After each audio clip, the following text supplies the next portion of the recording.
Senate will come to order. The prayer today is by Reverend Mark Moss from, oh, please, roll call. Roll call Yeah. for the 19th day, Monday, February 6, 2023. Anderson is not here. Baldwin? Excuse. Baldwin? Here. Barlow? Present. Beitman? Here. Boner? Here. Bouchard? Here. Brennan? Here. Case? Present. Cooper? Here. Dockstetter? Here. Ellis? Present. French? Here. Murphy? Here. Guru? Here. Hicks? Here. Hutchings? Here. Ide? Here. Jones? Here. Kinski? Here. Cole? Present. Landon? Here. Larson? Here. McEwen? Here. Nethercott? Pappas? Here. Rothfuss? Here. Salazar? Here. Schuler? Here. Scott? Here. Steinmetz? Here. President Driscoll? Here. Anderson? Excused, Mr. President? Mr. President, 30 aye, 1 excused. Thank you. Prayer by Reverend Mark Morris. King of Glory Lutheran Church. Excuse me, I've not read so well. Welcome. Thank you. Let us bow our heads in prayer. Almighty God, in your word, you have spoken that your word is a lamp to our feet and a light to our path. We beg you this day that through that word you would grace us with your wisdom and understanding, reminding us that you have made us in your image. As the people of your creation, give us hearts and minds that care for our fellow man, revealing your compassion and love. Aid this deliberative body in the decisions they make, that they'd be moved to seek the welfare of all. Encourage them in their work, strengthen them in their tasks, embolden them with your grace and mercy. In the name of Jesus Christ, our Lord and Savior. Amen. Senator Case, you want to lead us in the pledge? I pledge allegiance to the flag of the United States of America and to the republic for which it stands, one nation under God, indivisible, with liberty and justice for all.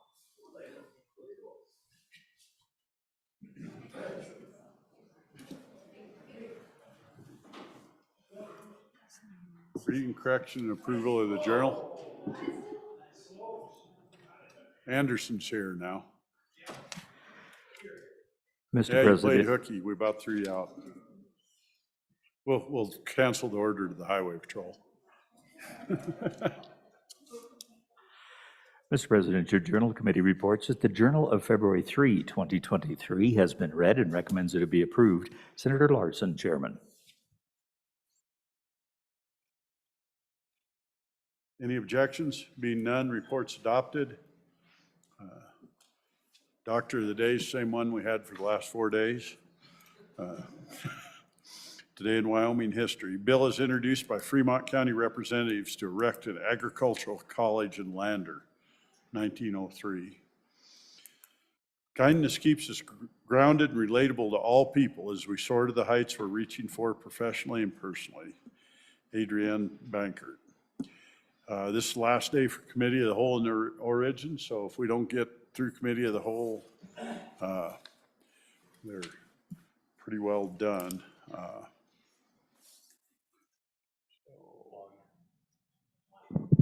Hello.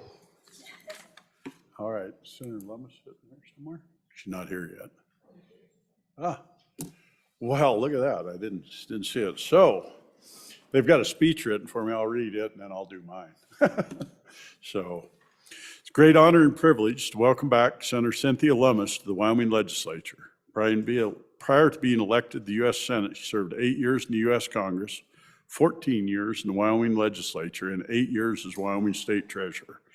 Currently a member of the Environment and Public Works Committee, Commerce, Science, and Transportation Committee, and the Banking, Housing, and Urban Affairs Committee. Senator Lummis also chairs the Senate Western Caucus and is working to promote and defend the Western way of life. Please help me in welcoming home United States Senator Cynthia Lummis.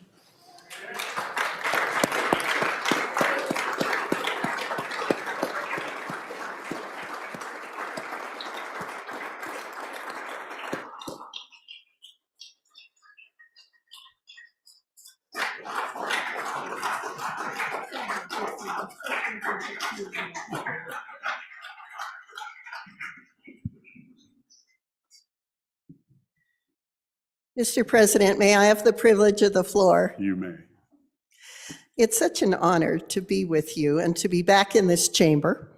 I sat across from Hank Coe and several other people in this body who are no longer with us, but they paved the way for you to continue to protect the individual freedoms of the people in the state, to serve as an example to people all over this country about how to legislate, including serving as an example to the United States House and Senate. Having served in each of those, the State House, the State Senate, the US House, and now the US Senate, I can tell you this is a superior legislative body.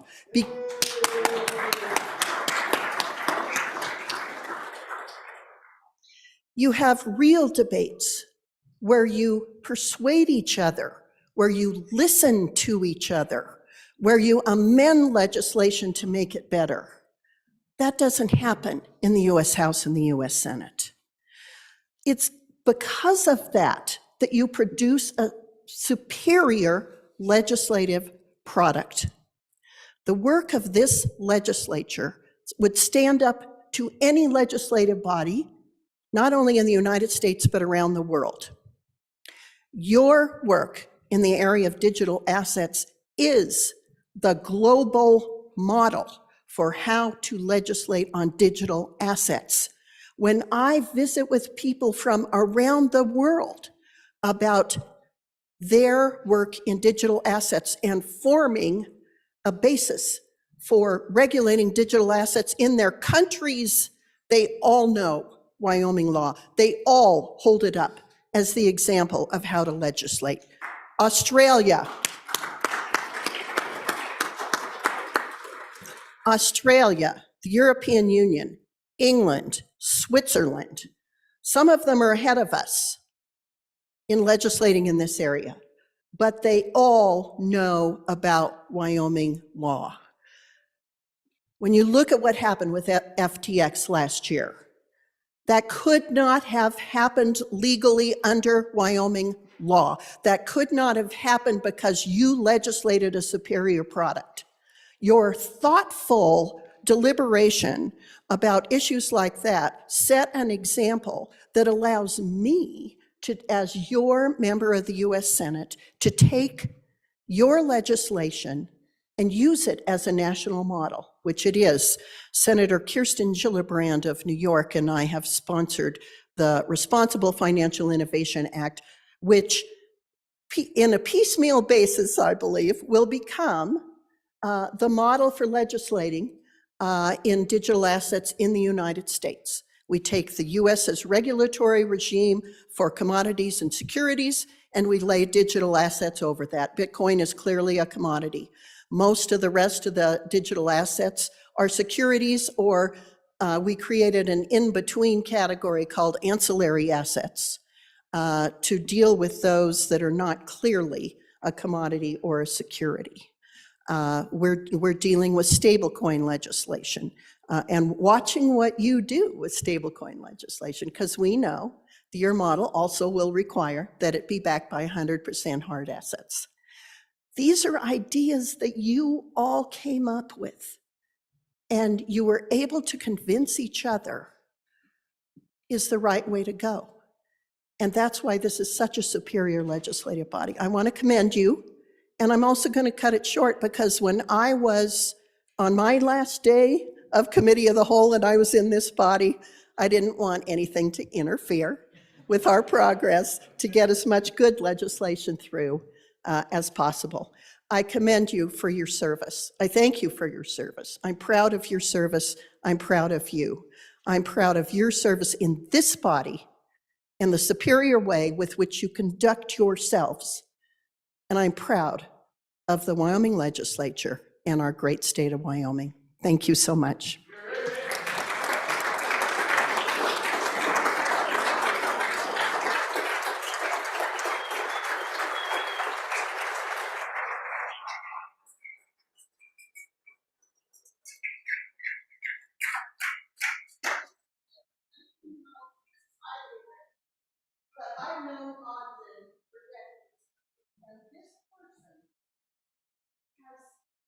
most forward-thinking, most futuristic minds of anyone I've ever met. I think very few people recognize that about me. But during the course of the next 2 years, I know you will.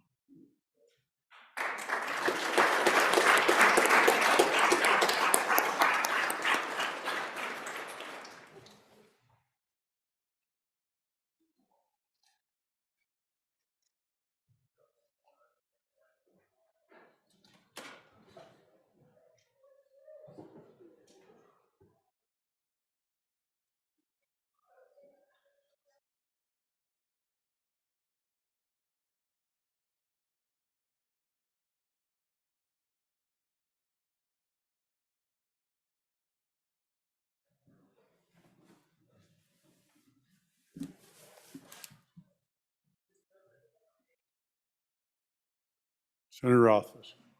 May I have the privilege of the floor? Yeah. Thank you, Mr. President. Mr. President, I see up above you in the gallery some incredible students from Laramie, from the Laramie Montessori Charter School, grades 4, 5, and 6, with their teacher, Jeff Borowski. If they would like to stand, I would appreciate it. Could we have our Laramie Montessori Charter School stand, please? Welcome to the Senate.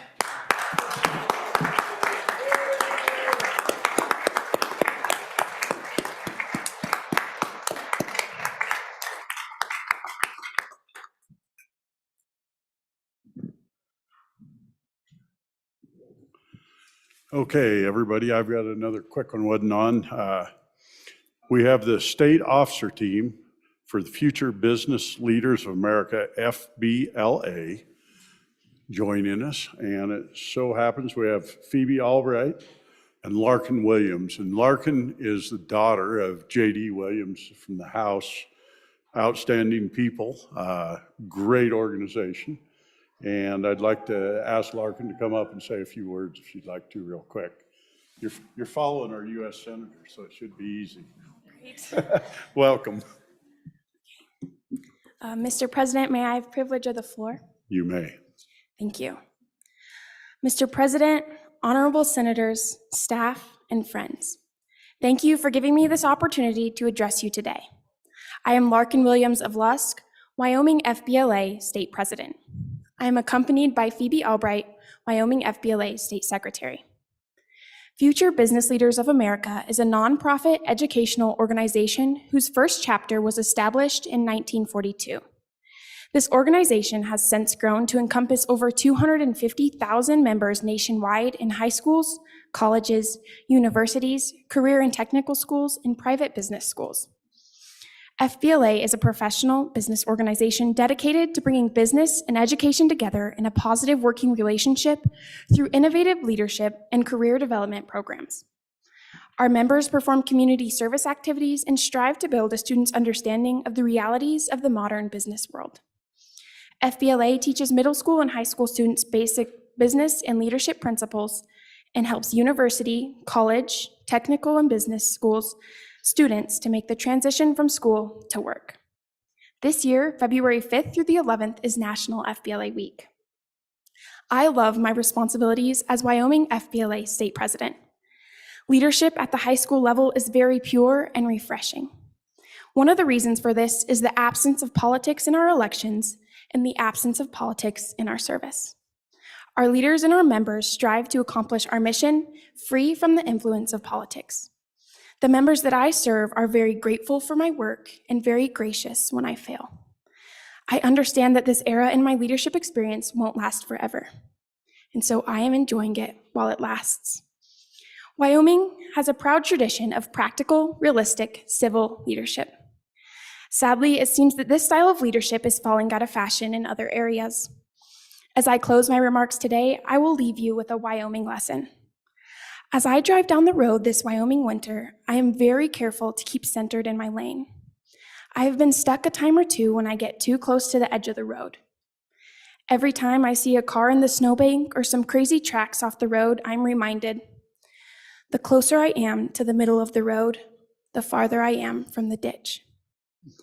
Thank you all for your service and for your leadership to the great state of Wyoming. Hear, hear.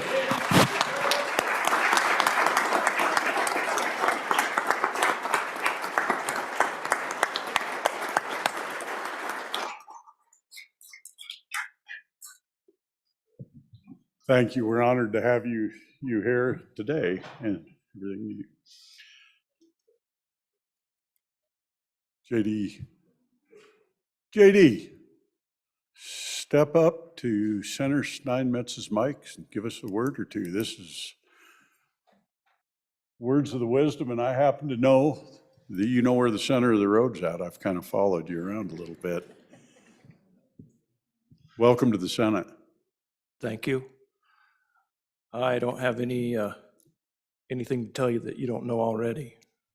Today, I'm the driver for the state FBLA team. More important work than some other days. So thank you all for all that you're doing for Wyoming. Much appreciated. We appreciate what you did. Thank you, JD.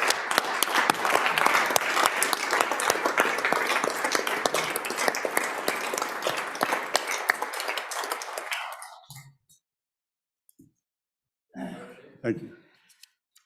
Senator Larson. Privilege of the floor, please. Granted. Thank you.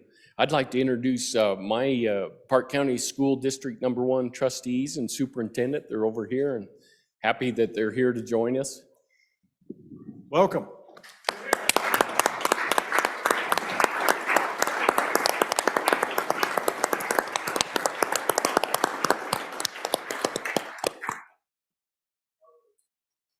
Can I continue? I don't know if I have some other districts here or not from Bighorn County. There's School District #1, 2, and 3, but I don't know if they're here, but they were down this weekend.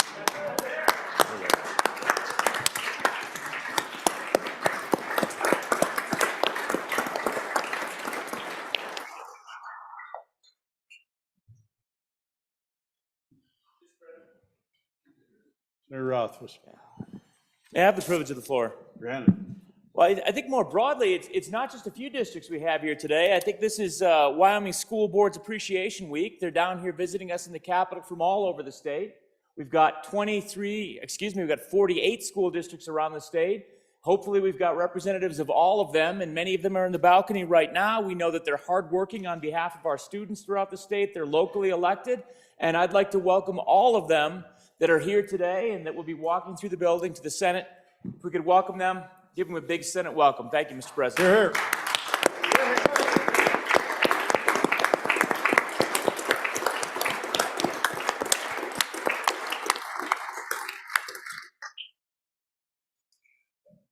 Senator Barlow, lambing and kidding report. Mr. Chairman, I went home and all is well with the lambs and no kids, just No kids. lambs. So thank you for checking in. Appreciate that. What do you call baby yaks? A calf, Calf. So, Mr. President. so you got any calves crawling Mr. around? President, if there were any calves, it would be mismanagement this time of year.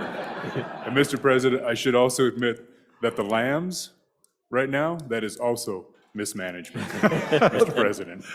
Thank you. I figured you'd like to be a January lammer. Okay. Messages from the House. From the House of Representatives, message number 194, February 3, 2023. Mr. President, the budget bill, House Bill 1, General Government Appropriations, passed the House on third reading by the vote indicated. Ayes 37, noes 24, excused 1. Signed, Katie Talbot, House Chief Clerk.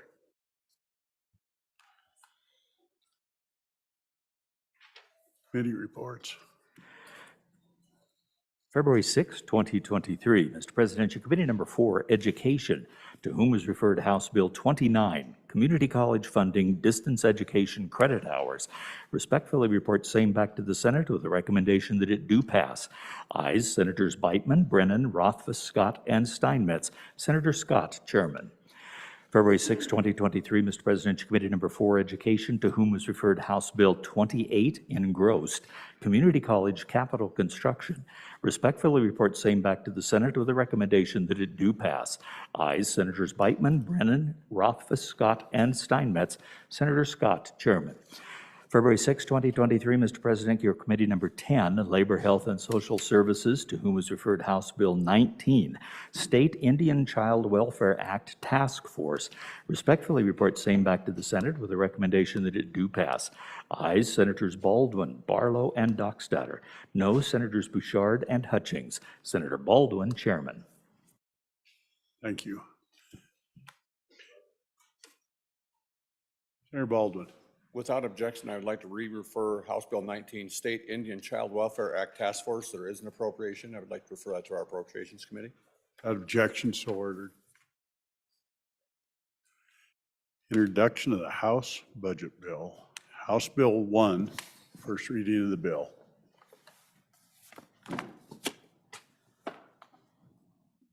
House Bill 1, General Government Appropriations, sponsored by the Joint Appropriations Committee. Pursuant to Joint Rule 14-1, little e, House Bill 1 is referred to Committee Number 2, Appropriations.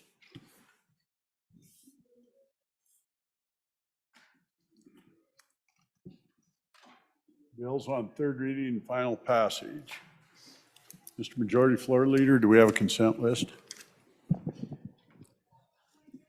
Mr. President, we do have a consent list, and I move Senate File 50, Charter School Amendments, Senate File 52, School Finance Special Education Funding. Mr. Chairman, Senate File 110, Personal Property Tax Exemptions, Senate File 131, Prohibition on Delivery of Unsolicited Ballot Forms, Senate File 140, Building Code Requirements, Refrigerants, Senate File 157, Weed and Pest Mitigation, Tribal Inclusion 2, Senate File 159, Stop ESG, Eliminate Economic Boycott Act, Senate File 164, Public Improvement Contract Requirement Amendments, and Senate File 181, Drug-Induced Homicide, Mr. President.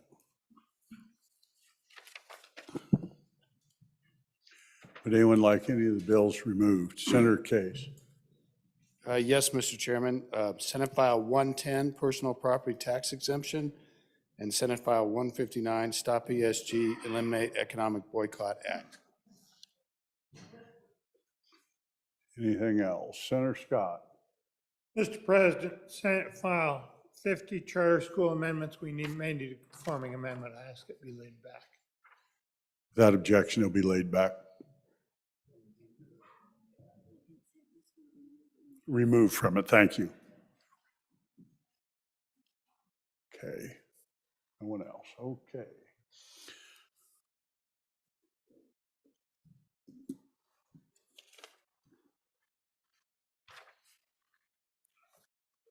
That's a second reading script.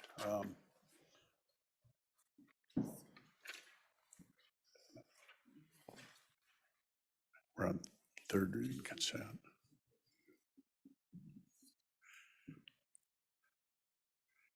Haven't been read three separate times. I am. Following bills are on third reading consent list. Senate File 50 or Senate File 52, School Finance, Special Education Funding. Senate File 131, Prohibition on Delivery of Unsolicited Ballot Forms. Senate File 140, Building Code Requirements, Refrigerants. Senate File 157, Weed and Pest Mitigation, Tribal Inclusion 2. Senate File 164, Public Improvement Contract Requirement Amendments. And Senate File 181, Drug-Induced Homicide. Chief Clerk will call the roll.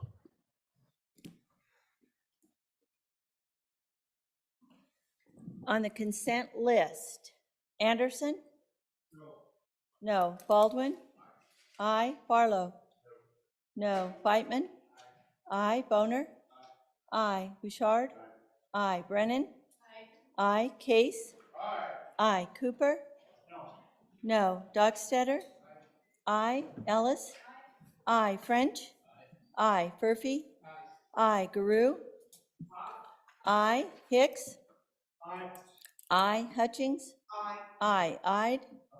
I, Jones. I, Kinski. I, Kolb. I, Landon. I, Larson. I, McEwen. I, Nethercott. I, Pappas. I, Rothfuss. I, Salazar. I, Schuler. I, Scott.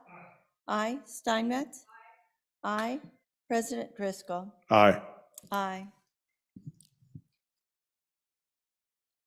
On the consent list, 28 aye, 3 no.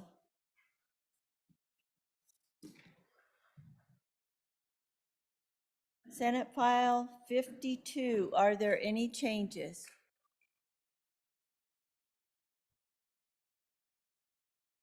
Closing vote. Closing. Vote closed. Senate File 52, 28 aye, 3 no. Senate File 131, are there any changes? Rothfuss, aye to no. Guru, aye to no. Closing vote. Closing. Vote closed. Senate File 131, 26 aye, 5 no. Senate File 140, are there any changes? Hicks? Aye to no. Hicks, aye to no. Anderson? No to aye. Bouchard, aye to no. Barlow? No to aye. Cooper? No to aye. Ide? Aye to no. Dockstetter? Aye to no. Kolb? Aye to no. Beitman? Aye to no. Salazar? Aye to no. Kinski? Aye to no. Larson? Aye to no. McEwen? Aye to no. French? Aye to no. Steinmetz? Aye to no. Closing vote. Closing. Vote closed. Senate File 140, 19 aye, 12 no.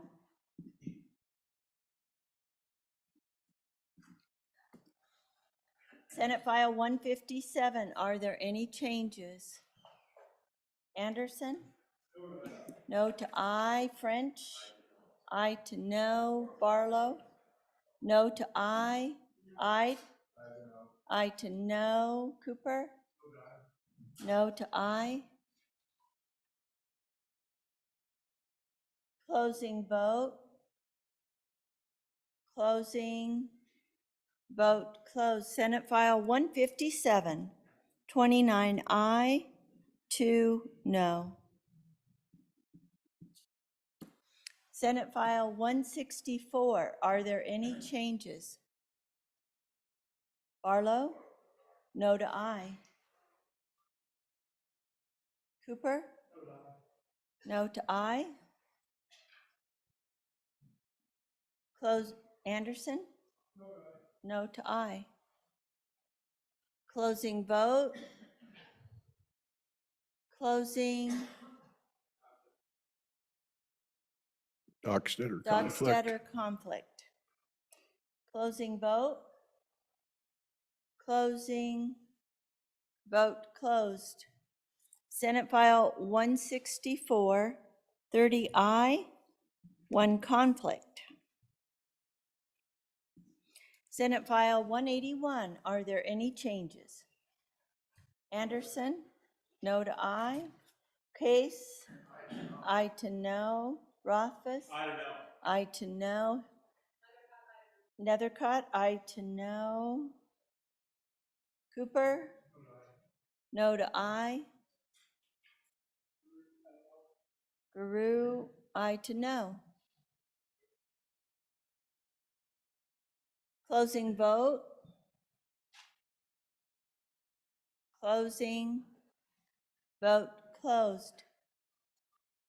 Senate File 181, 26 aye, 5 no.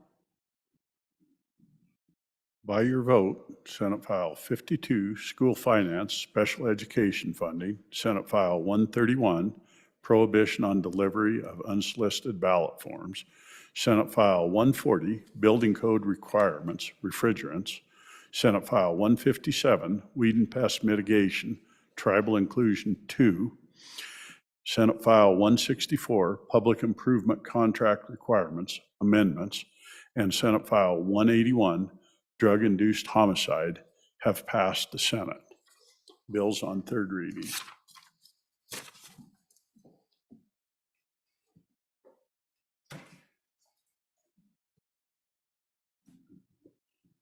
Senate File 50, Senator Scott. Mr. President. I better read it in, excuse me. Yeah. Do this right.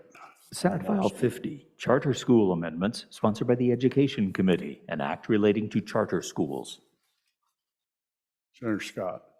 Mr. President, I ask this bill be laid back one day, preparation of potentially conforming amendments.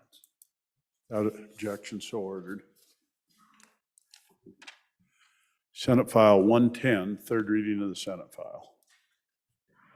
Senate File 110, Personal Property Tax Exemption, sponsored by Senator McEwen, an act relating to property taxes. Senator Case. Thank you very much, Mr. President. I rise against the bill, but also to eat a little crow, I think. I did get chewed out by representatives of our oil and gas industry, saying that in the locally assessed property world, this schedule that they use, that the assessors use, has caused them problems. And they've tried to address it, and I went to look at the other side, and I talked to some assessors, and they did revise some of the aspects of the calculations last year. They're very open to more revision on the locally assessed properties to try to get them right. The problem seems to involve a schedule that was originally implemented a long time ago. I don't fully understand why the boards of equalization can't help with this issue, and I don't have an answer there. But Mr. President, I'm still against the bill, and I'll tell you the answer that you're going to find troubling is the issue of state assessed property. And Mr. Chairman, or Mr. President, when they assess property of companies statewide, these are properties like utility companies or, they tend to serve multiple counties, many counties with the same common plant. They may be international or even interstate companies. They serve in other states. The State Department of Revenue, Mr. President, uses a unitary taxation basis. They don't keep a schedule of all the personal property. They don't. They tax the whole company as a whole, and then they apply an apportionment to get each county their appropriate amount. They look at the total value of the company, and they might look at it nationwide and work out Wyoming's portion and then the portions for the different counties. The key point here is, Mr. President, that this bill is going to cause an enormous amount of problems for the state assessed property. Because now we're going to say that the state of Wyoming has to assess these companies, but they can't, because of it's an exemption, do the personal property. Now, how are they going to get the information to delete the personal property from the total valuation? They will lack that authority because it is an exemption and companies don't have to report on the exemption. So do you see the problem we might be creating in terms of the locally assessed property? There is a problem there that needs to be worked out. There's some kinks that should be handled and discussed in the interim. There has been progress made and more needs to be made. But this bill will cause a wreck for state assessed property because nobody knows how to handle it because of the unitary valuation. So this is the right candidate set up for an interim study, Mr. President, on the locally assessed version. But if you get rid of the state assessed business personal property, we don't know what's going to happen. But it nearly doubles the fiscal note, Mr. President. It's an enormous hit, and we don't even have the tools to implement it. Thank you, Mr. President. Thank you. Further discussion, Senator Rothfuss. Thank you, Mr. President. On and against, the concerns I have really come from the fact that while I am sympathetic to the interests here of trying to simplify the taxation and trying to recognize that this is a challenging tax to implement in many ways, at the end of the day, the simple, straightforward fiscal note gets to a $166 million per year loss of revenue that is not then accounted for in any other way. And again, we all have as an interest trying to reduce tax burdens, diversify the tax burden, but reducing the revenue to the state largely for schools by a further $166 million per year without providing a remedy, listening to further testimony that it might end up being even more than that and that this is potentially on the light side of total revenue implications is disconcerting, to say the least, Mr. President. This is a great topic for us to take a look at as we're trying to diversify our revenue structure, maybe broaden and lessen in certain places. I think it's well worth taking a look at during the interim if we can offset it with taxes that might be more appropriate in different areas, Mr. President. But the idea of unilaterally cutting $170 million per year, much of which is coming out of education, when we recognize that in the long run we're not going to have as good of revenue as we do this year, is just not something I can support. Thank you, Mr. President. Mr. Pappas. Thank you, Mr. President. I too am on and against the amendment. As I mentioned earlier, I think this is really a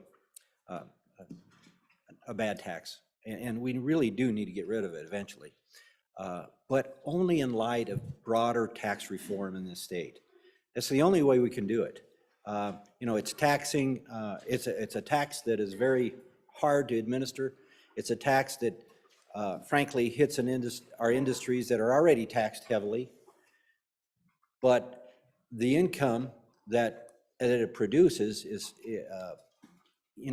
paramount to keeping all our towns and counties and all our local governments whole. And by taking it away, it's going to have really repercussions down the road. So while I agree it needs to go away eventually, it needs to be part of an overall broadly looked at tax change in this state. And so for right now, it's not the right time to take it away. Again, as was mentioned, it's prime for an interim topic, but I suggest we keep it on the books until we figure out what we're doing, because there will be a lot of unintended consequences. Thank you, Mr. President. Senator Scott. Mr. President, I was a no on this bill in committee of the whole, and the reason for that was I was afraid it might jeopardize what we were doing in terms of giving the property tax relief in the all other category that includes residential, where it's very much needed. I've been convinced, and I'm going to vote aye, because we have sent a bill forward to deal with the issue of the reducing the property tax on people's homes, and we have helped education with the action we took on the budget, putting more money into the permanent fund there so that we'll have more education revenue there. And I'm afraid that if we don't take this opportunity to reduce our taxes, we will simply grow a larger government and spend more. So, Mr. President, on and for this bill. Senator Cooper. Thank you, Mr. President. I think this bill has done a really great job of promoting a lot of thought and a lot of conversation. It really identifies the fact that we need to do some serious reform in property tax. We've got another bill out there that's addressing it in the short term. That's a Band-Aid while we go forward and do some real solid tax reform. I think the bill is a success already in that nature, but we need to put it aside now, bring it to the interim, give it some really good thought, some really good discussion, and come up with a real solid solution for property tax reform. Thank you. The comments, Senator Biteman. Thank you, Mr. President. On and for the bill. Good debate today. I come from the thought that we got to do, this is a piece of the reform we're talking about. That we passed out property tax reform on the residential and all other category. That's step one. We got to look at personal property tax and getting rid of that. That's step two. That's a key piece of property tax reform. And then we also have to look at exemptions and take a serious look at that through the interim. You have my commitment that that will be taken up in the interim. But I think if we go the other route, if we table this, kick it to the interim and punt, nothing will happen with this. And then we'll come back with sales tax exemption reform, which is on the revenue side, which will bring in more revenue. I'm from the trust but verify category. I think if you're going to get your cuts, you got to get them up front or you're never going to get them, Mr. President. And then if we get these cuts and we get these structural reforms in place, then we can look at taking some exemptions off the sales tax, which broadens the sales tax base, which will bring up more revenue, which will probably offset a good deal of what this bill does. So it's a part of a piece of a process. We can't do omnibus bills, Mr. President, or else we'd throw everything into one bill for property or for tax reform in general, but we can't do that. We got to piece it out, one piece at a time, trust the process, and then we'll come through the interim and look at those exemptions. But you'll have my word that we'll look at those exemptions too, Mr. President. But we got to get this, keep this moving through the process, send it down the hall and let them work it and see what they do with it. But I'm on in support of this bill. Thank you. You're cold. Thank you, Mr. President. On and against the bill. And it's not because I think there's not an issue. There is an issue. But if we keep on cutting the local revenue for other things that have not been anticipated, haven't been talked about, that's what concerns me. I'm for trust with knowledge, and I want to have the knowledge of what this is going to do to local entities before I move forward. Because I can agree there probably needs to be a haircut. There is an issue with the way we're evaluating things long term. But this is a slash and burn, and I can't support that. But I would look forward to understanding more about this interim topic because I think it needs to be vetted and deserves to be vetted. Thank you, Mr. President. All right. Thank you, Mr. President. On and for the bill. I won't belabor here. I agree with a couple of my colleagues in here that this is definitely tax reform that is a good place to start. And, you know, as I said before, to me, this is what, you know, real economic development is about. These are established businesses that have been paying this bad tax for a long time. And this is a good place to start for reform. Thank you, Mr. President. Senator McEwen. Thank you, Mr. President. If not now, when? We formed the Tax Reform Committee in 2000. It was led by two different bodies and worked with along with Tax Association. That was 23 years ago. The findings in that was this was a terrible tax. The comments were we'll get around and fix it. Kick the can down the road, take this into the interim. It doesn't go into effect until 1 January 2024.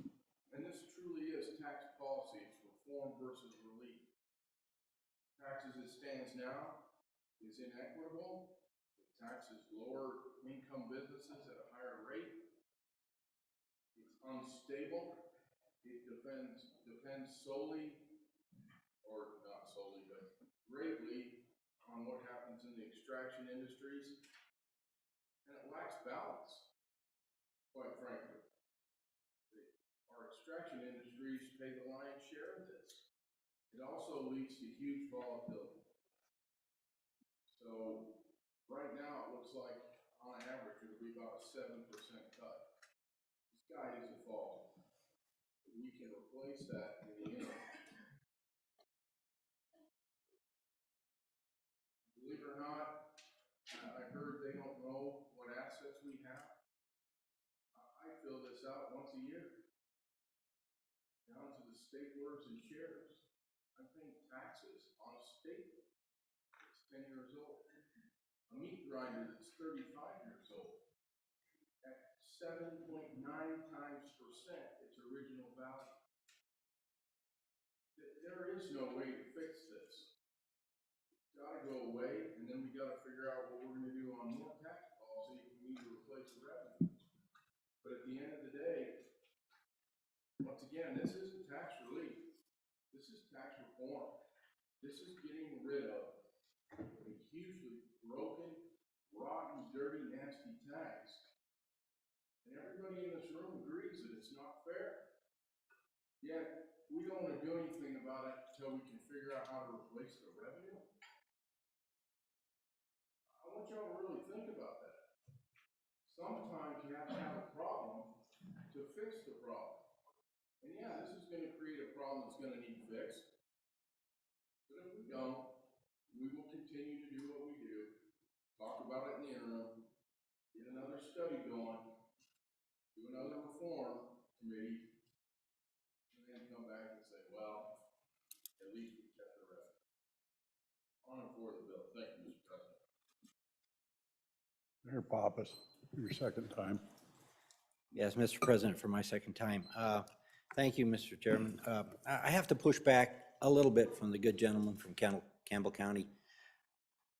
This is tax relief. It is not tax reform. It is partially tax reform, but tax reform requires everything to be looked at and a balance to happen. There's no balance here. All we are doing is providing tax relief to an industry that I agree needs that tax relief. But I don't have the trust that we're going to follow through with the other portion of it. I just don't. For many of the reasons that my good friend from Campbell County mentioned. We haven't done it in 23 years. Yet it needs to be a full package. And I don't think we need to piece it out. And I don't think it necessarily requires piecing it out. It requires, a good look again. And then it requires action by this body and the other body down the hall once we get something tangible. Unfortunately, we didn't do that 2 decades ago. We need to do that this time. And I agree with the good chairman from Revenue. We will look at it in committee in the interim. And he's pledged to do that, and I know he will. But it has to be part of a bigger package. We can't just provide tax relief right now without knowing what's going to come for making up these funds, because this is a big number. Okay, it's not insignificant. And I'm not comfortable at all providing this relief until I know what we're going to do to make up the shortfall. I agree, there's lots of ways to do it. But I want to see it as a single package where we give the relief and we find the alternative. So Mr. President, I on and against this bill. Thank you.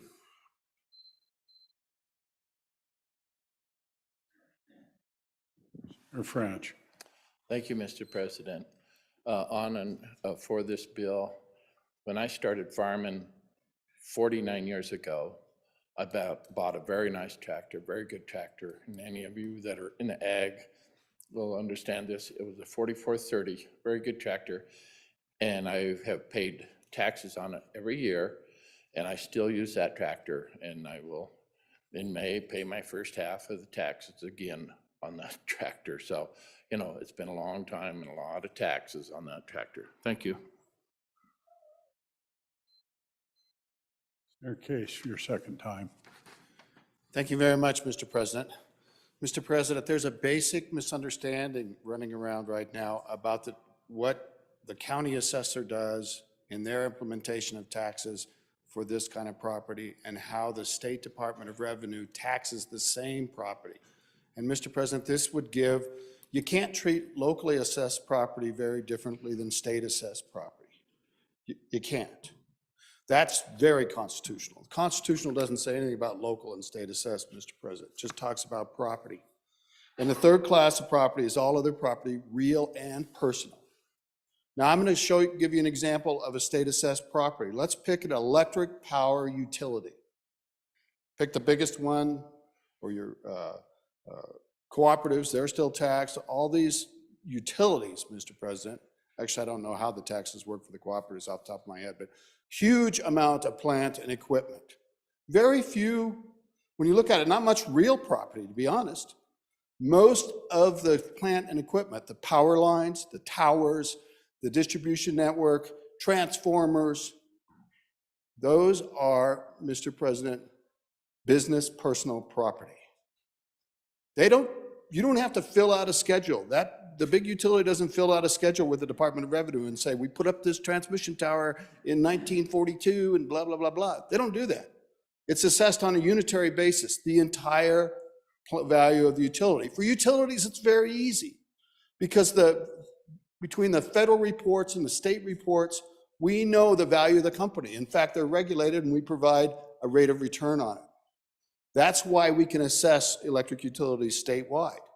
Now, if you look at the plant of independent power producers, Mr. President, it's different. They don't serve statewide. They're not regulated. Their valuation has to be determined by going out and looking in the field. That's why that's logical to have that done by our county assessors. They don't tend to go across county lines, although some of them do, but they don't serve statewide. It's a perfect example of why some things should be locally assessed and why some things are state assessed. We're missing that point here. So at least there's $2 billion in non-mineral, non-telecommunications and cable plant out here in Wyoming that's assessed statewide.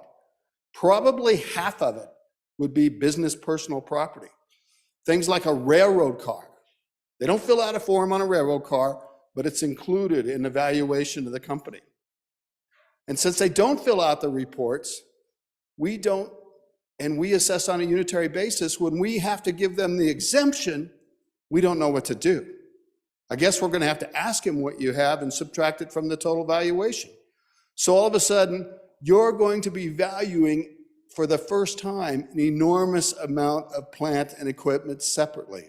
Are you guys following me? This is a big deal. And it's at least half again, maybe almost more than that, of the fiscal note that we're talking about for impacts. And you want to talk about trouble in litigation, here it is. But Mr. President, heard from my county assessor, who I have a lot of respect for, and the assessors get this problem. They get that the schedule is old, and we're going to get that meat grinder off, I hope. I'm really counting on that. They're looking really hard at it, and some counties have frozen the use of the value because it has a built-in, inflation estimate. But the kind of one bottom line, Mr. President, if you have a tractor and it still does the job, it's not like a sales tax. It's property. And so it's taxed every year like your other property. And as homeowners, we don't understand it because the contents of the home are totally exempt, okay? But you pay a property tax when you register your vehicle.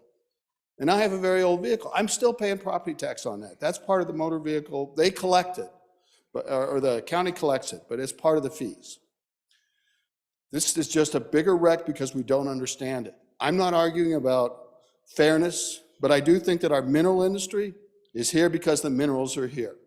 And our overall package of treatment of the mineral industry in Wyoming is good, Mr. Chairman, compared to other states.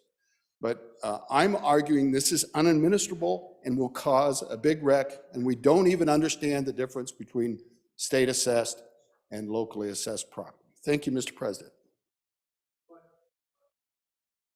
McEwen, for the last time. For my second time, Mr. President, thank you. Talk about some black helicopters. They have the ability to do an evaluation now. They have an ability to say what each business is worth now. This bill doesn't say they don't evaluate them. What it says is, we're not going to collect this terrible tax. And I'm really confused. I sit here and I listen to people say, oh, we got to help our constituents. Eggs are now $6. Well, guess who pays to make up the difference? The people buying $6 eggs and $5 bologna. This truly is reform. It is pure reform. And if we don't do it, we'll do what we've done for the last 23 years. We'll do an interim study. We'll look at sales tax reform. My biggest fear is when we look at sales tax reform, not only will we increase sales tax and not only will we take some of those exemptions away, we'll still keep this. We'll still keep this and we'll still spend it, tax and spend. Question on the floor today is, what's more important, bigger government or constituents in the economy? We have failed to realize that if it is $166 million, that's all going to basically go back into our local economies. That's going to go out for pay raises, new employees. People are going to be able to actually pay their utility bill. But if we tax the utility company a ton of money, they're going to charge people a ton of money. You might actually see utility bills go down. The effects of this is huge. I don't want to get into an economics lesson, but I would like to discuss just real quick the velocity of money. You put $10 into a local economy, and that $10 turns over 6 or 7 times. You've generated sales tax, you've generated wealth, you've generated a reason to hire new people. You've basically helped the whole economy out. You take the money out of the economy and give it to a government entity, that's not going to do much. It certainly isn't going to get where this will get us. So once again, on and for the bill. Thank you, Mr. President.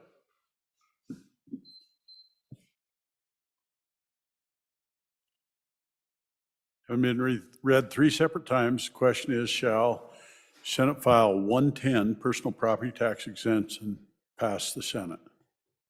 Chief Clerk will call the roll. Third reading roll call, Senate File 110. Anderson? No. Baldwin? No. Barlow? No. Beitman?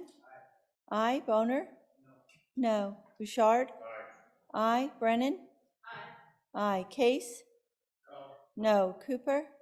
No. Dockstetter? Aye. Ellis? Aye. French? Aye. Furphy? No. Guru? No. Hicks? Aye. Hutchings? Aye. Ide? Aye. Jones? No. Kinski? Aye. Cole? No. Landon? No. Larson? Aye. McEwen? Aye. Nethercott? No. Pappas? No. Rothfuss? No. Salazar? Aye. Schuler? No. Scott? Aye. Steinmetz? No. President Driscoll? No. No. Closing vote. Closing. Vote closed. Senate File 110, 14 aye, 17 no. Senate File 110, having failed to receive the affirmative vote of the majority members elected to the Senate, Senate File 110 has failed to pass the Senate. Senate File 159, third reading of the Senate file. Senate File 159, Stop ESG, Eliminate Economic Boycott Act, sponsored by Senator Beitman, an act relating to the administration of government. Senator Beitman. Thank you, Mr. President. Without objection, I'd like to lay Senate File 159, Stop ESG, Eliminate Economic Boycott Act back a day, 1 day. Without objection, so ordered. Senate File 172, third reading of the Senate file.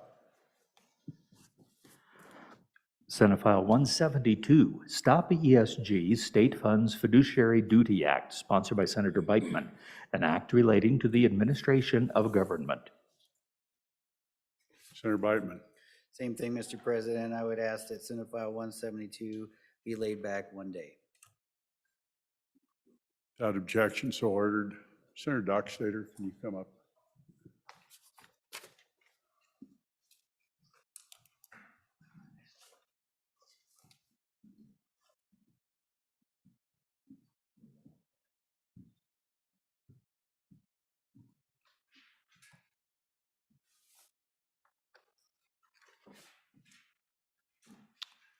Next bill up for our consideration, Senate File 174. Read it in. Senate File 174, Wyoming Charter School Authorizing Board, sponsored by Senator Driscoll, an act relating to charter schools. There is an amendment. Senate File 174, third reading amendment number 1, page 2, line 14, delete. Where did our president go? Senator Driscoll. It's all yours, sir. Senate File 174, sir. Thank you. There'll be one more, excuse me. I move third reading amendment number 1 to Senate File 174. Thank you. And there'll be another amendment coming. They're just publishing a very short one. So, folks, we did a second reading amendment, and I had told you when we did it that we'd come back and do some change on the authorizing board for it and a little bit of cleanup. So this amendment looks kind of long, but I'm just going to walk through what it does for you rather than line by line. So this changes the Let's have you move it, sir. Excuse me? Let's have you move it. I moved Sorry, it, yes, sir. My apologies. What this does, the first part of the amendment removes the President of the Senate on page 1, line 12 and 16, removes Speaker of the House from the authorizing board, and it realigns the authorizing board to be one member appointed by the State Board of Education. 2 members will be appointed by the Superintendent of Public Instruction, and 2 members would be appointed by the governor. The other language just removes and aligns that end of it. And then the next piece of it is the authorizing board will be confirmed by the Senate now, where it's that way. So what you have is a 5-member board that is 1 from the state board, 2 from the superintendent, 2 for the governor's office. This has been done with fairly extensive work with them to get it where everybody agrees. We've took a lot of time to get it there.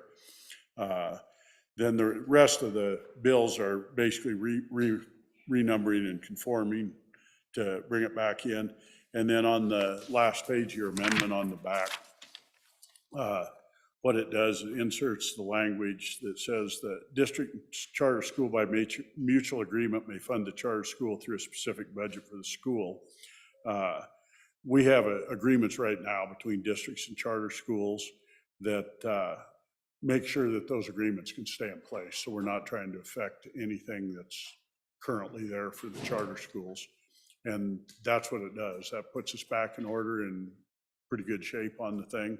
I'd stand for questions, ask for your favorable consideration. We're on the amendment, folks. Third reading amendment number 1 to Senate File 174. Questions on the amendment? Question on the amendment. Any further discussion? Ready for the question on the amendment? All those in favor say aye. Aye. Those opposed, nay. The amendment is passed. Senator, do you want us to stand each for just a moment while this is passed out? Go ahead. Yeah, we'll buy a little time with that. Waiting for Go that ahead. distribution? Your timing is good. Mr. President, I see up in the balcony some other exceptional students from Laramie, from over in Laramie, from Snowy Range Academy. This is the 6th through 8th graders over here to watch us in the legislature here in the Senate today, debating and discussing issues from our excellent Snowy Range Academy Charter School, and they're with their teacher, Samuel Johnson. If the Senate could give them a big Senate welcome, I would appreciate it. Hear it.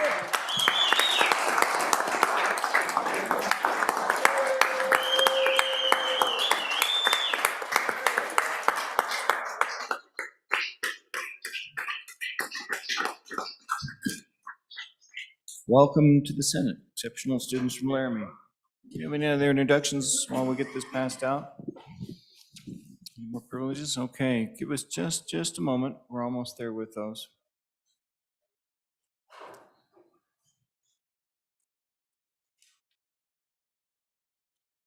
Okay, I think we're ready. Mr. President, you want to move this next one? Third reading amendment number 2 to Senate File 174?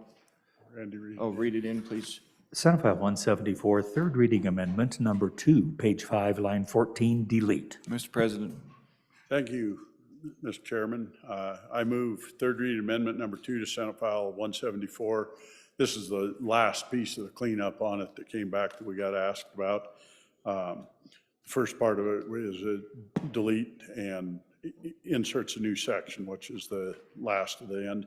And after directed, we delete it, and that ties it into this. And so what we're actually adding is little I-Ax, and it says, act as a local education agency for charter schools authorized to operate under this article to apply for, receive, or administer grants through a grant program created by a federal or state statute or program which requires local education agency status.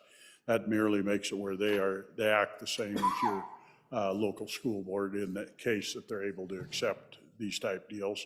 This should have this charter school bill in really nice shape coming out to where they function in a great way. I'd ask for your favorable consideration, would stand for any questions. Questions or discussion on the amendment? Question or discussion? Question being called. All those in favor of third reading amendment number 2 to Senate File 174, please say aye. Aye. Amendment has passed. We are back on the bill. Roll call, please. Further discussion on the bill? Roll call. Mr. President, all yours.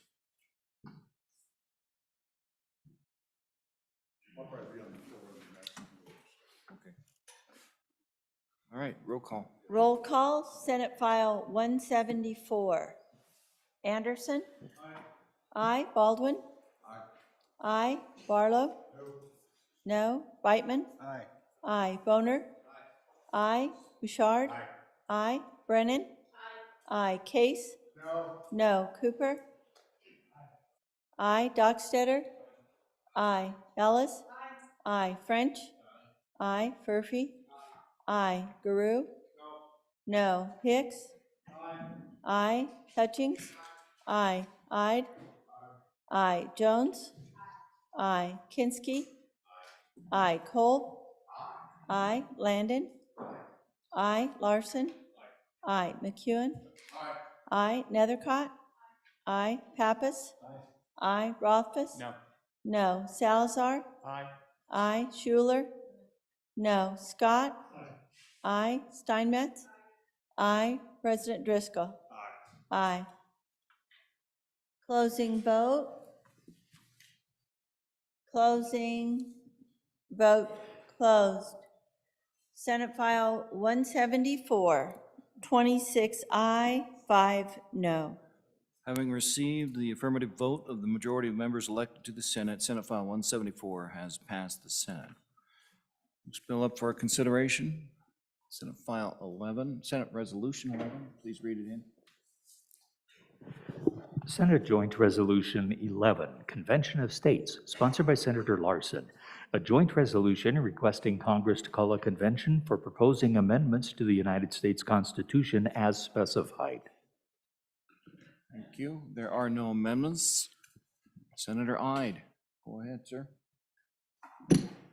Thank you, Mr. President.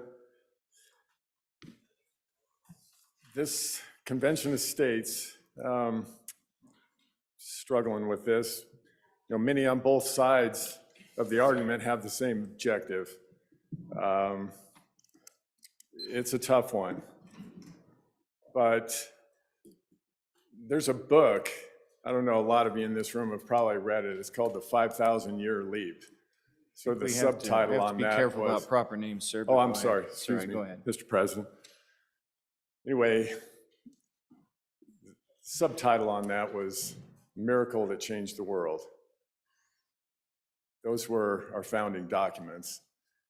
I'm one of those in the camp that is, you know, I think we're playing with fire here with this resolution. And I don't know. We're kind of at odds with people we'd normally be allies with on this resolution. I just want to give two statements here. I've got them written out. I can probably deliver them a little bit better by reading them. And the first one is Article 1 in Section 8. You all know it. You all probably know it better than I do. Lists the powers specifically enumerated to Congress, including what it is allowed to spend on. If members of Congress obeyed these strict limitations already imposed on them, not only would we balance the budget, but we'd have a surplus, negating any need for a balanced budget. And the last one is, this is the one that kind of hits home with me strongly, is we're told that 3/4 of the states would stop the ratification of any bad or radical constitutional amendments proposed from a convention. But we have to remember, 3/4 of the state legislatures also approved both the progressive income tax, the 16th Amendment, and the direct election of US senators with the 17th Amendment. Those are the reasons, or a few of them, why I'm on and against this bill. Thank you, Mr. President. Thank you. Further discussion. This is on Senate Joint Resolution number 11. Senator Biden. Thank you, Mr. President, or former President. Just to give the counterpoint to my good friend, I totally respect my friend and everything he says, but I heard some debate on committee of the whole that I didn't get up and talk about because we honestly have debated this to death, but there are some things said that I don't think were historically accurate. One being that the original document was perfect. That original document provided for slavery. We had to come back and fix it with amendments to the Constitution. It didn't take into account women's right to vote. We had to come back and amend that through Article 5, but the first clause of Article 5, which is Congress. We had a president that wore out his welcome with 4 terms. We decided that wasn't going to happen again, so we, in 1951, through Article 5, Congress proposed an amendment to limit it to 2 terms for the presidency. So the original document wasn't perfect. We also had to figure out what to do when a president dies. That was through Article 5. Congress proposed the amendments, kicked it to the states. So there's a lot of things that need to be fixed along the way. I see issues now that need to be fixed along the way in our time, such as I would love to see a single subject amendment for bills like we have here in Wyoming that we're proud of. If Congress had to pass a single subject bill like we do, we would get rid of all the omnibus bills. I think that would be a huge fiscal restraint on Congress without necessarily doing a balanced budget amendment. Term limits. Congress is not going to use Article 5 to propose an amendment to limit their own terms. We'll be here forever debating this till we're blue in the face, and that's never going to happen. The only way term limits is going to happen for members of Congress is for us to limit them. And that would be the states to do that. So just a little pushback on the fact that the original document, although as great as it was, needed to be amended as we went along. All we're talking about is let's go propose some amendments that could be useful in today's times, the ones I just specified, and let's go talk about those, Mr. Former President. Thank you. Thank you. Further discussion, Senator Case, and then to President. So we're not the first folks to talk about this, Mr. Chairman. It's been a source of debate in our country since the writing of the Constitution. And in the first 20, 25 years after the Constitution was ratified, people struggled with what this means, exactly what this means. They went to the list of enumerated powers under Section 8 of Article 1. And you all have heard this: to borrow money, to regulate commerce, to constitute tribunals inferior to the Supreme Court, to punish piracies, to provide and maintain a navy, to make rules for the government, to provide for calling forth the militia. There's a lot of very specific enumerated powers. But, Mr. President, it also says to make all laws which shall be necessary and proper for carrying into execution the foregoing powers, and all other powers vested by this Constitution in the government of the United States or in any department of office or officer thereof. That necessary and proper clause is the big thing that people fought about in the, like around 1819, 1818. They fought like dogs about that, to be honest, and state legislators were mad, they were angry, they were very disappointed that Congress was exceeding the Section 8 powers. They wrote all sorts of treaties. They took the United States to task and took a case to the Supreme Court, and it was McCulloch versus Maryland, and that had to do with the national bank. And everybody said we need a bank. We all agree we need a bank. Pretty much everybody agreed on that. But they didn't agree that Congress had the power to establish a bank. And that's what the Supreme Court litigated, Mr. Chairman. John Marshall was the Chief Justice of the Supreme Court. And he wrote, the court ruled that the bank indeed was necessary and proper. And they wrote volumes about what does necessary really mean? Does it mean like absolute necessary, no other alternative? And they talked about what is proper. And they grappled with this and grappled with this, and they came out and said, necessary doesn't mean absolutely the last resort. And so that was a tool for the court through interpretation. And you don't want anybody else interpreting the law. You don't want the legislature interpreting the law or the states interpreting the law. You want the courts. That's why they're there. That's their job. And they're elected, or they're not elected, they're selected to be immune from public opinion so they can do a good job. But they said the bank was necessary and proper for the conduction of business of the United States of America. Big thing. Now it's going on and on and on, and there are volumes of opinions. But the Congress now, because the Supreme Court has ruled, they can't change that. They can't change the meaning of the Constitution. The Congress can't do that except for by amendment. State legislators can't either, except for by the Article 5. So if we have areas that we feel that the interpretations by the court legitimately entered into have gone too far, we only have one recourse. There's actually two. We could get the Congress of the United States to propose the amendment. And I think that was discussed. But we all know that the Congress is a political animal.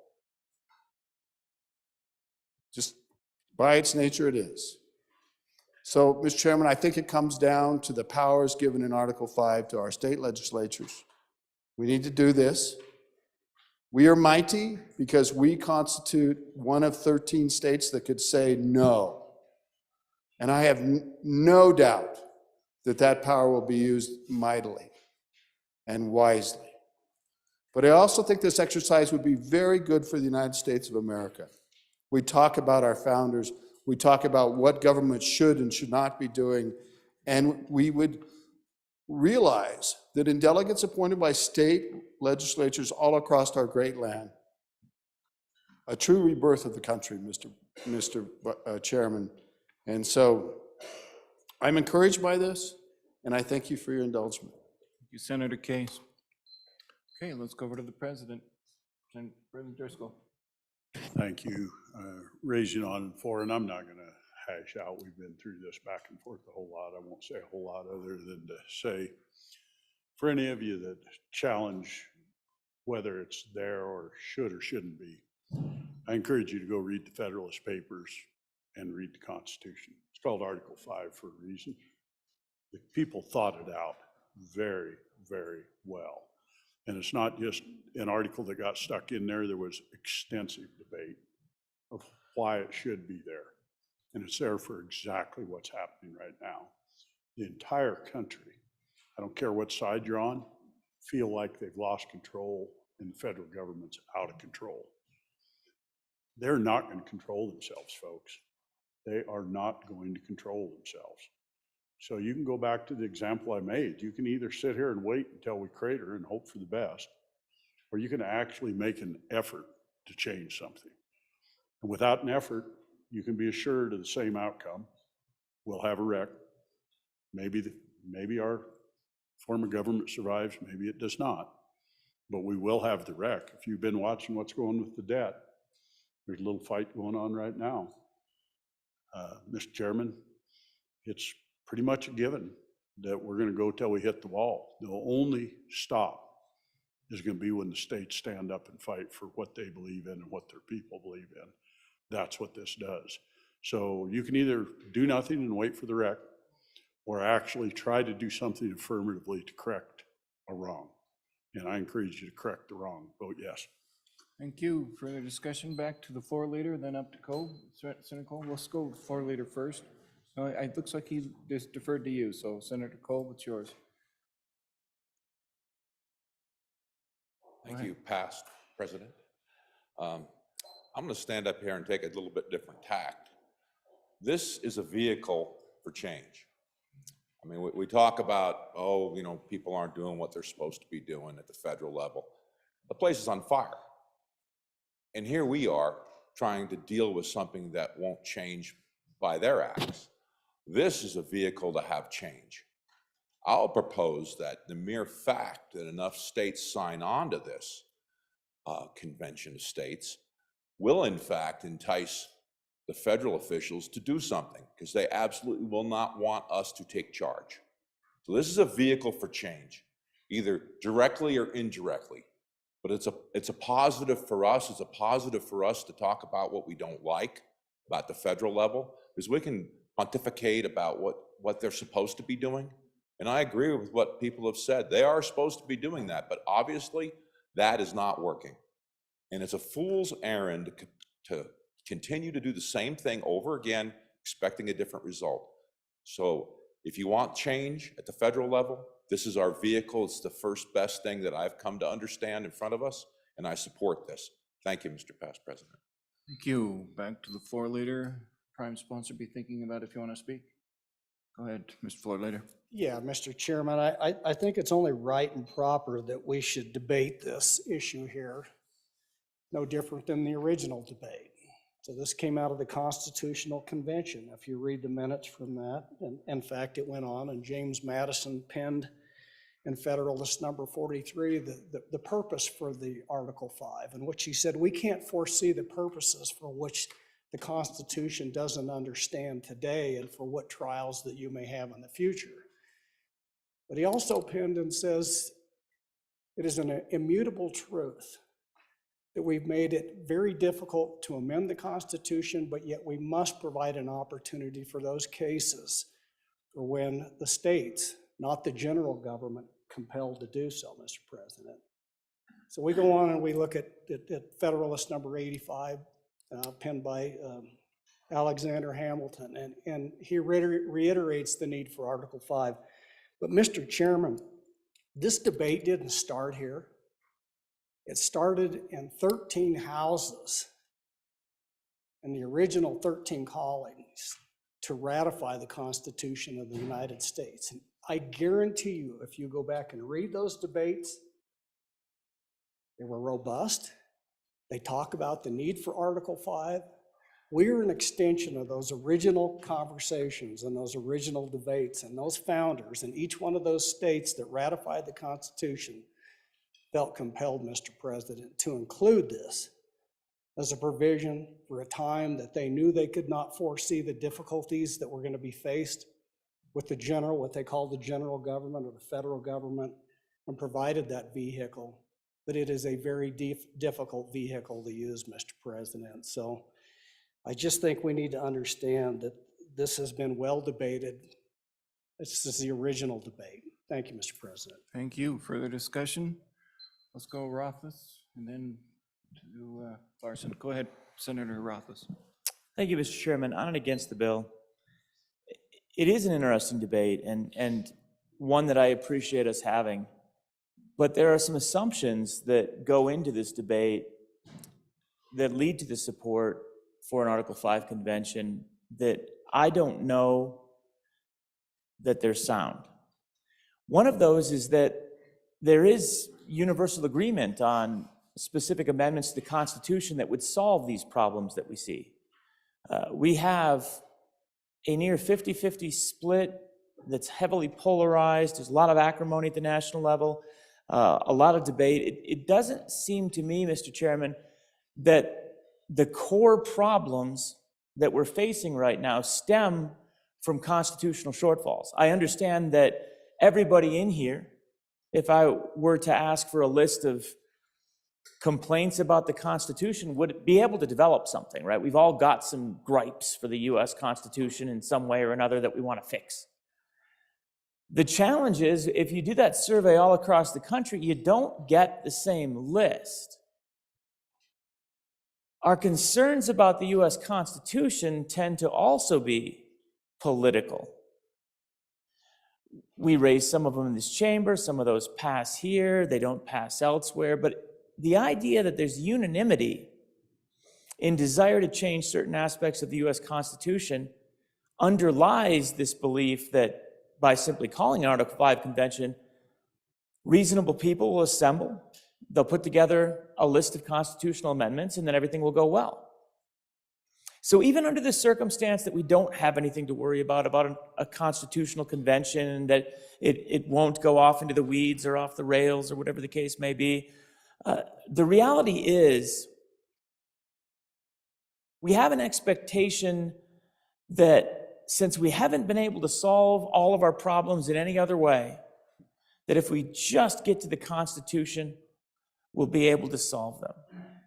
Mr. Chairman, nothing about our current situation suggests that the current nature of humans nationally, internationally, are going to be resolved by an Article 5 convention. And again, the idea that we can assemble a group of luminaries that is capable of transcending the work that we're doing here and in all the chambers throughout the country and in Congress, that they will rise to the level of our forefathers that built our Constitution, worked on the Bill of Rights, and created this basis for our government that has sustained us for all of these years. The idea that we can assemble that group and get them together to resolve our problems is hopeful, and it's a hope that I would love to share, but I don't know who that group is. I just don't know where they are, Mr. President. I have not met them. I wish they were out there. And if they were, I wish we would all, surrender seats in this chamber and in Congress and in the Senate and recognize that we do have a population of learned scholars that is capable of resolving our problems. But until we have that group, I'm uncomfortable with the idea of assembling for the purpose of changing the Constitution that has at least brought us this far and offers us solutions. Mr. President, I think we can all come up with legislation drafts at the federal level or at the state level individually that leads us to solutions. I think each of us can do that. I see no insurmountable oversights or barriers to the US Constitution. The only barriers I see are in Congress and in state houses like this one. We create our barriers. They are human challenges. They're not constitutional burdens. We can put together constitutional amendment proposals and we can circulate those to Washington, D.C. We can send them to our federal delegation and say, we want these changes to the Constitution. If they're good ideas and have traction and they're universally supported, they would be adopted, Mr. President. The challenge is they're not universally supported. On and against. Thank you for the discussion. Then let's go back to the sponsor. Oh, Senator Bouchard. Thank you, Mr. Chairman. There's a lot of things that I disagree with the fine senator from the Ivory Tower. This is not one of them. You know, we talk about a balanced budget amendment. It sounds good, doesn't it? Go look at the European countries that have a balanced budget amendment. They just raise taxes. Doesn't fix the problem. Heck, I don't know whether they'd raise taxes or they'd just print more money. But they would do one of those too if you gave them a balanced budget amendment. As far as, and look, I'm going to say this, I know I'm going to get all kinds of arrows in my back, but I've studied term limits very closely. And you look at the state to the south of us, it wasn't long till they took out every one of the conservatives in that state on term limits. Some of you may not like what I'm going to say here. Conservatives are hard to find. They're not the ones that are getting elected to office. They're not the ones leaving their jobs and their families going to run for office. So there's even been studies on term limits and what happens when you get rid of competitive races. When you have people that say, I'm just going to wait till that person's termed out and then I'll run for office. You got rid of people that are going to challenge what has happened when they were in office. When that happens, it's proven that the executive branch gets more power. This has been studied. And see, we have an organization that's run by a couple of people out of the Golden State who have never done anything for their state, but yet they're raising money on this issue. I feel strongly about this enough that I'm going to call them grifters. And I don't think that's my, and see, anytime you have legislation where friends are fighting, there's a problem. There's something wrong. And maybe because grifters are leading the fight. And that's where everybody needs to slow down here and look at what's really going on. We may disagree on a lot of different policies, and we do. We do that. We can't even settle a tax and spend issue. How are we going to take a group of people from all over the country and think they're going to go and sit down and come up with reasonable solutions? I don't think it'll happen. And I certainly don't want to open the door to the unreasonable solutions that they will suggest. And there has been resolutions in some states already to abolish the Second Amendment on a convention. Why would we want to go there? On and against, I'll rest my case. Senator Brennan, go ahead. Thank you, Mr. Chairman. The federal government in my 41 years has grown and grown. And it left me wondering, what is there for my children and my children's children? About a year ago, I was sitting up in the House chambers watching a vote on this resolution, because it was a good opportunity for me to show my daughter how government works. We've heard a lot of arguments, but voting yes on this, it's a vote for our children and their future. Thank you. Further discussion? Okay, let's go back to Senator Larson. Did you want to say something? Nope. Okay, it's good. Ready for the question? Question being called. Roll call. Oh, it's a resolution.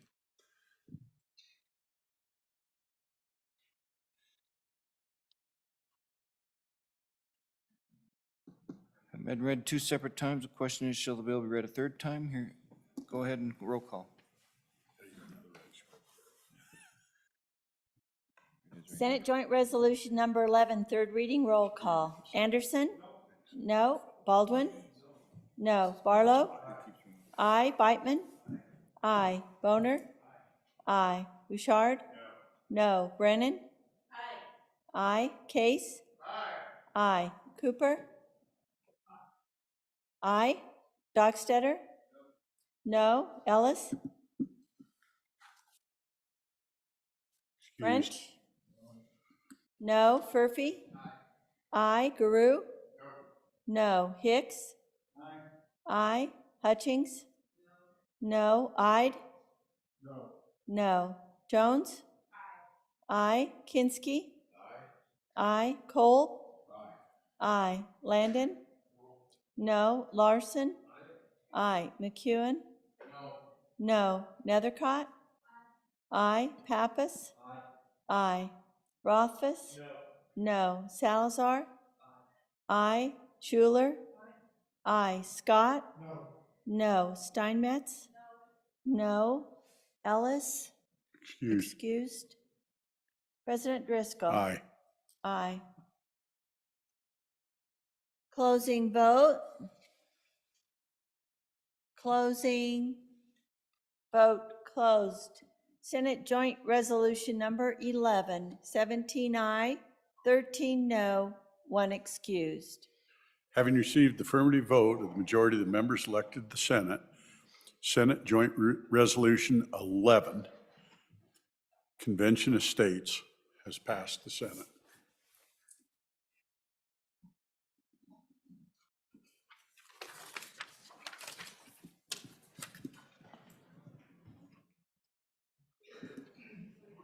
Mr. Majority Floor Leader, we're at that order of business. Senator Anderson, excuse me. Mr. President, I'd like to apologize to the senator from Sheridan. Yesterday, I was out of order when I interrupted his vote, and I apologize to him personally this morning, and I wanted to do it on the floor also. Thank you. Thank you, Senator Anderson. I'll do my own. You know, Friday was a rough day. I got pretty angry myself, folks. We talk about the decorum. For all of us, we're going to go on down the path on a lot of hard votes and a lot of hard issues. I ask you all to let's make sure we address the chair, we keep everything on a straight and orderly fashion. And especially if any of you are having troubles, please come to me. I've got to know what's going on. If you're having problems either with another member or general decorum. I visited with numbers of people over the last few days. We're going to stand hard behind the deal that we're all going to act appropriately for the body and go forward. Everybody's been gracious about trying to do their best to work with each other, and let's keep it that way. It makes it a lot better. Like I said, I have my own. It's pretty easy to get emotions running high when stuff matters. So with that, Mr. Majority Floor Leader, with that order of business. Yeah, Mr. President, I move that we stand recessed until 1:45 today, so you get your 2-hour lunch break for your committees. And then we're going to come back, Mr. President, and jump right into Committee of the Whole. Today's last day for Committee of the Whole. So 1:45, stand recessed until 1:45. Any announcements? Senator Kinski? Appropriations Committee number 2 will meet at 12:05 in room E301 to hear HB3, State Assessment of Independent Power Producers, HB 181, Online Sports Wagering Amendments, and any other referrals as received. Senator Case. Thank you very much, Mr. President. Your committee number 7, corporations, will meet tomorrow in W110. We'll start at 8 o'clock, a very civilized hour. I can remember what that used to feel like. We'll take up House Bill 5, voter registry list, voter ID and absentee ballots. House Bill 47, election equipment, federal certification. House Bill 18, missing person alert system. And House Bill 86, disclosure of private cryptographic keys. They're all committee bills, Mr. President. We hope to get them done tomorrow. Thank you. Senator Boner. Thank you, Mr. President. Your committee number 8, Transportation, Highways, and Military Affairs will meet today, February 6th, upon adjournment in Capitol Extension W2N online. Consider House Bill 39, verifying the veteran designation on the Wyoming driver's license. House Bill 41, engrossed lightweight trailers, permanent registration. And House Bill 45, peace officer retirement and rehiring. Senator Landon. Thank you, Mr. President. Your Committee 1 Judiciary getting out in front of this by a couple of days, but Wednesday morning, we won't meet until 8:30 a.m. Because of commitments earlier that morning, but we will take up House Bill 9, engrossed, juvenile courts concurrent jurisdiction clarification, and House Bill 13, Office of Guardian Ad Litem program references. Thank you. Senator Schuler. Thank you, Mr. President. Senate Committee Number 6, Travel, Recreation, Wildlife, and Cultural Resources will meet tomorrow morning at 8 o'clock. We'll see here 3 bills.